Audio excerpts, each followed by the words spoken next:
In this video, I'll cover rules about coordinating and subordinating conjunctions and commas. Don't worry, I made a reference sheet that you can find as a free download in the pinned comment below.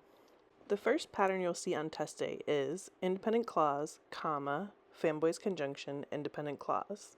Let's look at an example passage that follows this common correct sentence structure. Different forecasts suit different purposes. For example, a subseasonal weather forecast attempts to predict weather conditions 3 to 4 weeks in, and a seasonal forecast attempts to predict the weather more than a month in advance. Let's look at the different components of this sentence. We have an independent clause, comma, FANBOYS conjunction, independent clause. To determine if what comes after the word and is in fact an independent clause, I primarily look for a subject followed by a verb, which we can see here.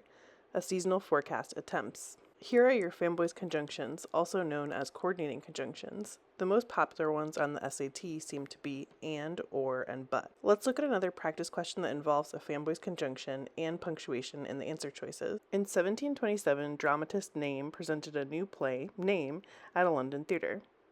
Name claimed that his drama was based on a little-known play by William Shakespeare, Cardenio. Many, including poet Alexander Pope, were skeptical, but historians have determined that Shakespeare's company did perform a play called Cardenio in 1613.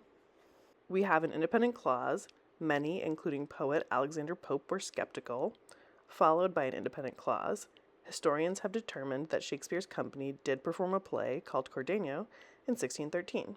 Therefore, a comma should be included before our FANBOYS conjunction, but. What do you think about this pattern? Independent clause, comma, independent clause. This pattern is incorrect. The pattern creates a comma splice, meaning independent clauses are joined only by a comma. Here's an example of this common error. Consumers reap the nutritional benefits of Greek yogurt and support those who make and sell it. Farmers and businesses should continue finding safe and effective methods of producing the food. Here we have independent clause, comma, independent clause. That creates an error known as a comma splice. One common pattern that is acceptable is when a dependent clause begins with a subordinating conjunction and is then followed by comma, independent clause. Most students can hear that the first clause depends on the second clause because the first clause begins with the subordinating conjunction because.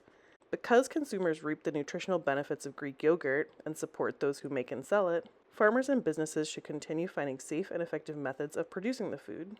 If a sentence begins with a subordinating conjunction, the next thing I look for is a comma, followed by subject plus verb. That is the pattern here, and this is in fact a grammatically correct sentence. What follows the comma is an independent clause, meaning it could stand on its own as a sentence. It contains a subject and a verb, and the sentence presents a complete idea. Farmers and businesses should continue finding safe and effective methods of producing the food. Pause the video and try this question. Although each of Shakespeare's 10 histories revolves around one historical figure, some plays feature different episodes from the same monarch's life. Let's compare this sentence to our common pattern, dependent clause, comma, independent clause. The first clause begins with a subordinating conjunction, although. That makes the first clause depend on the second clause. Next, we have a comma followed by a subject and a verb. Therefore, B is the correct answer. Finally, when you have two elements in a list, do not use a comma to separate the items in the list. If you have 3 or more items in a list, use a comma to separate the items, and make sure that your final comma comes before the coordinating conjunction as shown here. The Huntington Library received a collection of more than 8,000 items, including Butler's private notes, research materials, manuscripts, photos, and drawings. Here we have 3 or more items in a list, so we must have a comma before and. Pause the video and try this last question.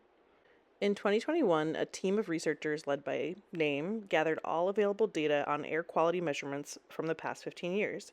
Using this comprehensive data set, the team was able to analyze how pollution levels fluctuate across different urban areas and what effects they have on public health and environmental conditions.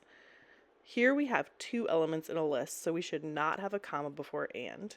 There are a few more comma rules I have to explain to you, so hit subscribe and hit the notification bell if you want to see when I post my next video on commas.